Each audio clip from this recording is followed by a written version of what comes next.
Supreme নির্দেশে শিক্ষক নিয়োগ পরীক্ষা আবারও পরীক্ষায় তুহিনা পারভিন মণ্ডল। বিশেষ চাহিদা সম্পন্ন তুহিনা দৃষ্টিহীন, কিন্তু তা সত্ত্বেও গত 2 মাস ধরে পরীক্ষার জন্য প্রস্তুতি নিয়েছেন।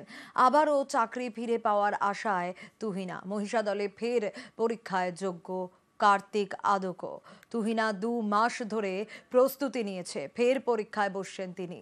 বিশেষ চাহিদা সম্পন্ন তুহিনা পারভিন দৃষ্টিহীন হয়েও 2 মাস ধরে প্রস্তুতি নিয়েছেন আবারও তার চাকরি ফিরে পাওয়ার জন্য।